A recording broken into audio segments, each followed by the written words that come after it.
amis de partout, bien-aimés dans le Seigneur, que la paix et la grâce de Dieu soient avec vous tous. Comme toujours, nous vous remercions de votre écoute et merci également de vous abonner à notre chaîne, de commenter, liker et de partager sur n'importe quelle plateforme que vous écoutez. Si vous ne l'avez pas encore fait, n'oubliez pas de vous abonner et d'activer votre cloche afin de pouvoir recevoir des notifications chaque fois que nous sommes dans l'air. Cette étude biblique est également disponible en anglais et en créole sur notre chaîne. Si vous souhaitez écouter dans une autre langue, rendez-vous sur la chaîne et choisissez la langue que vous souhaitez écouter. This Bible study is also available in English and Creole on our channel. If you'd like to listen in a different language, please go to the channel and pick the language you'd like to listen to. Étude biblique ça disponible tout en anglais et créole sur channel là. Si vous avez écouté dans l'autre langue, tant pis, allez sur channel là et puis choisir langue où vous avez écouté. Que le Seigneur bénisse l'étude de sa parole. Dans cette étude, j'aimerais attirer votre attention sur Tite, verset 22. La lettre, le Tite a un seul chapitre, donc Tite, chapitre 1er, verset 22, si vous voulez. Ayez de la compassion pour ceux qui doutent. Ayez de la compassion pour ceux qui doutent. Le besoin de miséricorde dans un monde confus.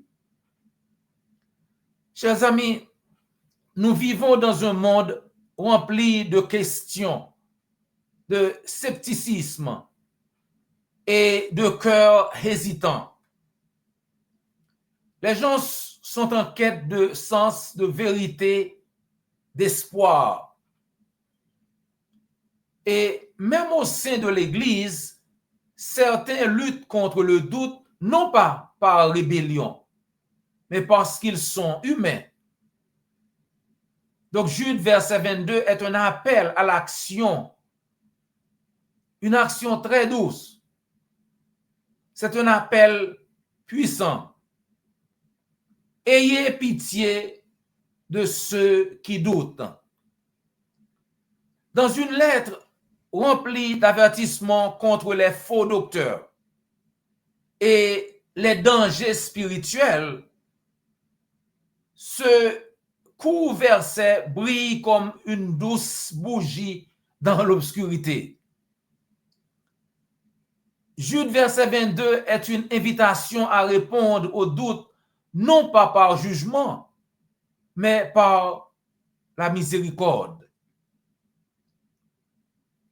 Donc, essayons de comprendre le contexte de Jude.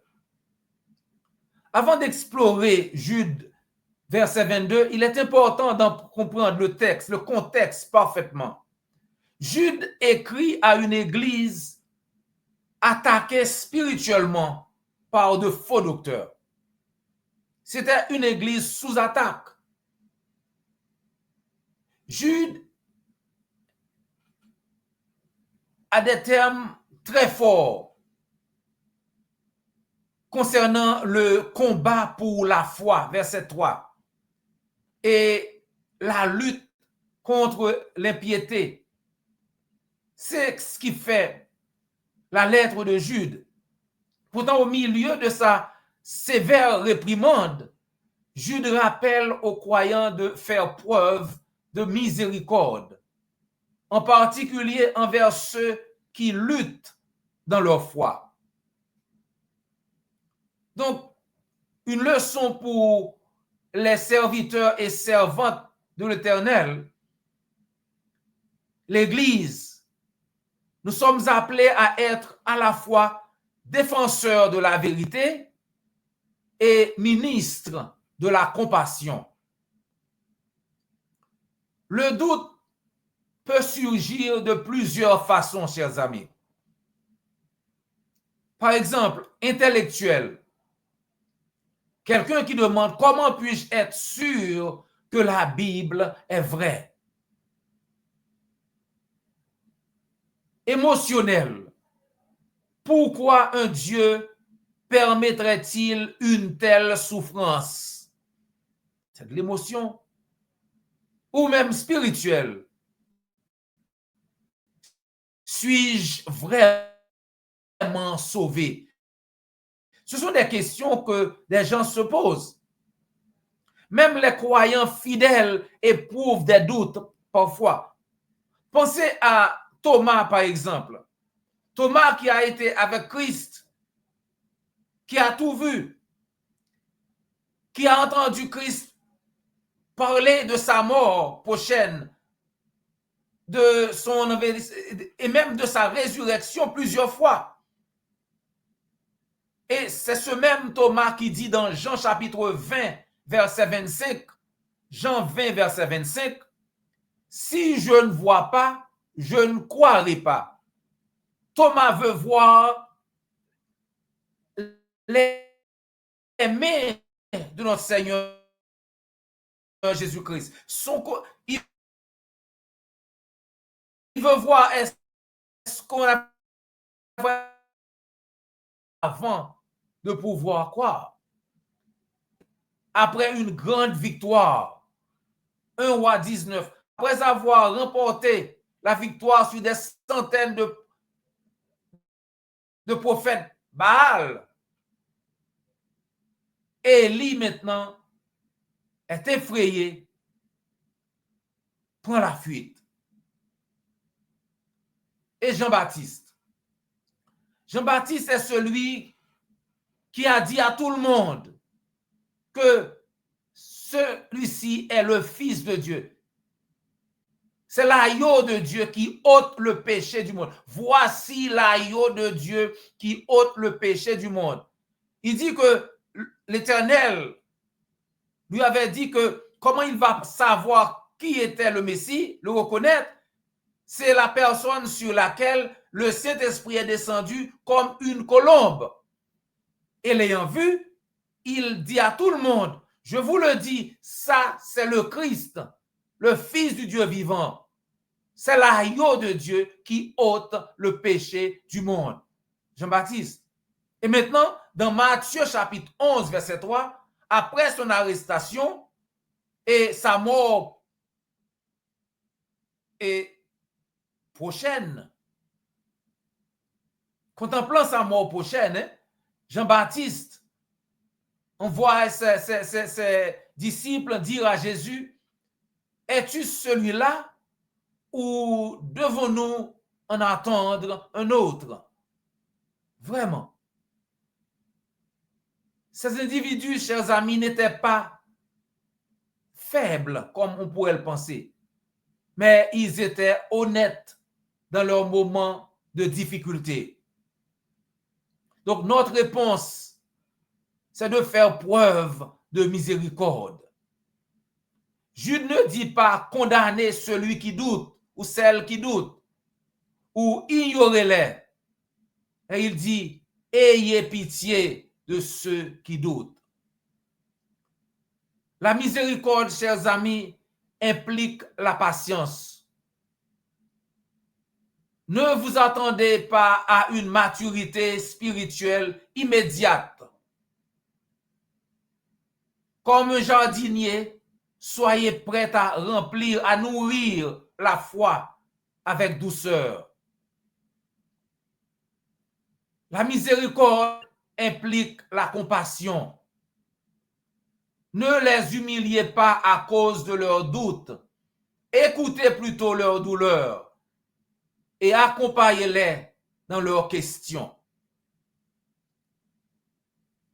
La miséricorde, chers amis, implique de montrer Jésus. En fin de compte, nous devons conduire le cœur qui doute à la croix de notre Seigneur Jésus-Christ pour voir celui qui est mort pour nous, qui a versé son sang pour que nous ayons la vie éternelle si nous croyons vraiment et si nous faisons sa volonté. Jésus est la réponse non seulement au péché, mais à toute peur et à tout doute. En parlant de Jésus, Ésaïe 42, verset 3 dit, « Il ne brisera pas le roseau qui se ploie. » Non, Christ ne brisera pas le roseau qui se ploie. Ésaïe 42, verset 3. Pourquoi est-ce important? Eh bien, parce que nous sommes tous passés par là, chers amis. Qui d'entre nous n'a pas douté à un moment donné? La miséricorde se souvient de notre propre cheminement. C'est important parce que l'Église de notre Seigneur Jésus-Christ doit être un refuge. L'Église ne devrait pas être un tribunal, mais plutôt un hôpital, là où les malades peuvent trouver des médicaments, peuvent être guéris. Les sceptiques devraient se sentir libres d'exprimer leurs questions dans l'Église, sans crainte du ridicule. C'est important parce que la miséricorde reflète le cœur de notre Seigneur Jésus-Christ. Jésus a fait preuve de miséricorde envers Pierre après son reniement. Pierre qui avait été avec Jésus-Christ, Pierre qui était l'un des trois, c'était très proche de notre Seigneur. Pourtant, il l'a renié. Et Christ l'a restauré avec amour et lui a donné une mission. Paix mes brebis. Mais il ne faut pas confondre, chers amis, doute et obstination, entêtement. Oui, il existe une différence significative entre douter et être obstiné. Comprendre cette différence nous aide à réagir de manière appropriée, frères et sœurs. Jude, verset 22, appelle à la miséricorde envers ceux qui doutent et non vers les obstinés. Douter, c'est une lutte pour croire. Le doute est souvent une lutte intérieure sincère, chers amis. Je veux croire, mais j'ai du mal. Ça, c'est douter. Je veux croire, mais ce n'est pas facile. Le doute, c'est chercher.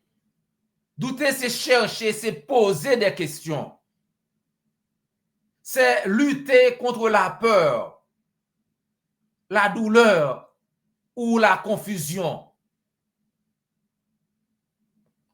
Douter, c'est être prêt à écouter et à considérer la vérité. Pensez à Thomas, par exemple. Thomas qui avait été avec le Seigneur, qui à maintes reprises leur avait dit qu'il devait mourir, être enterré et ressusciter le troisième jour. Mais Thomas, il ne rejetait pas Jésus. Il avait simplement besoin d'assurance. Et le Seigneur l'a compris. Donc Jésus l'accueillit avec compassion et non avec condamnation. Vous voulez voir mes mains? Tu veux voir mes mains? Tu veux voir mes côtés? Alors avance-toi. Le doute est souvent une foi blessée et non un cœur rebelle, chers amis. Têtu, c'est autre chose. C'est un refus de céder.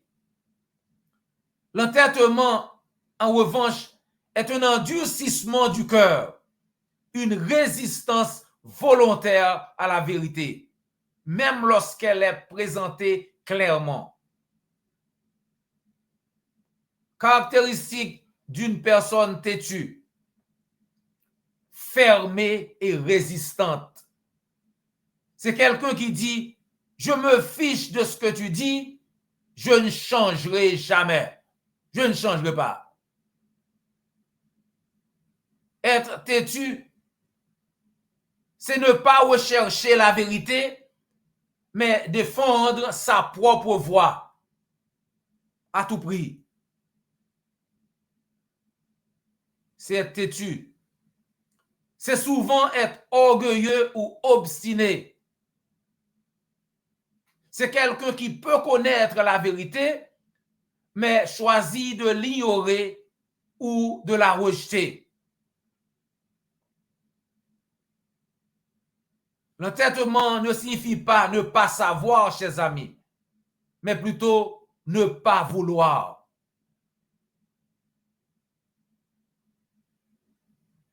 Jésus fait une distinction entre ces deux, entre les sceptiques.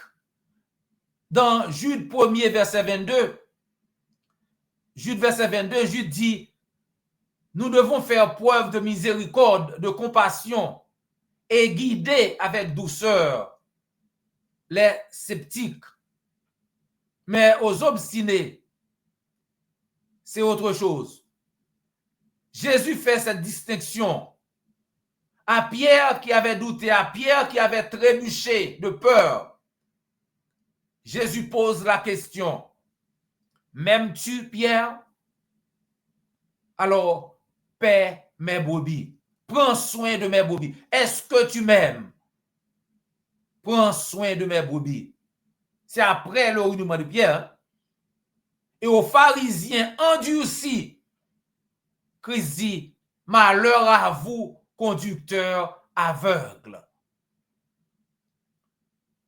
Nous devons être un instrument de miséricorde, chers amis, chrétiens, chrétiennes. Pour nous qui avons déjà obéi à l'évangile, Dieu nous appelle à lutter pour la foi, mais jamais à écraser les faibles. Nous devons donc prier et demander à Dieu la sagesse de discerner entre ceux qui doutent sincèrement et ceux qui sont simplement obstinés.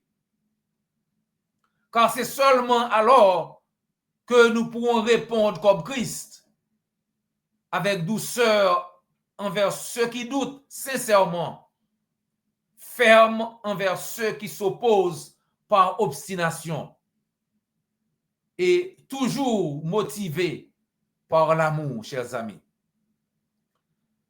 Dans son grand amour, notre Seigneur Jésus-Christ est toujours prêt à accueillir tous ceux qui cherchent vraiment.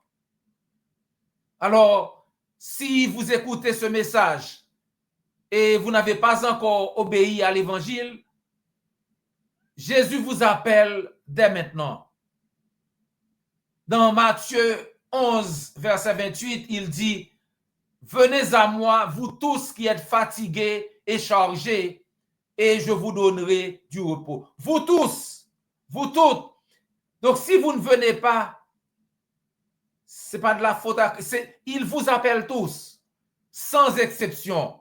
Venez à moi, vous tous qui êtes fatigués et chargés, et je vous donnerai du repos. Et dans Marc chapitre 16, verset 16, il vous dit exactement comment procéder. Marc 16, 16. Celui qui croira et qui sera baptisé sera sauvé, mais celui qui ne croira pas sera condamné. Donc, si vous voulez obéir à l'évangile, faites-le nous savoir. Ou bien, contactez l'Église du Christ la plus proche et on se fera le plaisir de vous aider. N'oubliez pas de vous abonner, liker, commenter et de partager sur n'importe quelle plateforme que vous écoutez. Comme toujours, ce fut un réel plaisir de passer quelques minutes avec vous dans l'étude de la parole de Dieu. Prière de nous rejoindre la prochaine fois pour une autre étude. D'ici là, que le Seigneur vous garde et vous bénisse. This Bible study is also available in French and Creole on our channel. If you'd like to listen in a different language, please go to the channel and pick the language you'd like to listen to. Cette étude biblique est également disponible en français et en créole sur notre chaîne. Si vous voulez écouter dans une autre langue, allez sur la chaîne et choisissez la langue que vous voulez écouter. Étude biblique ça disponible tout en français et créole sur channel là. Si vous avez écouté dans une autre langue, tant pis, allez sur channel là et puis choisissez langue où vous avez écouté.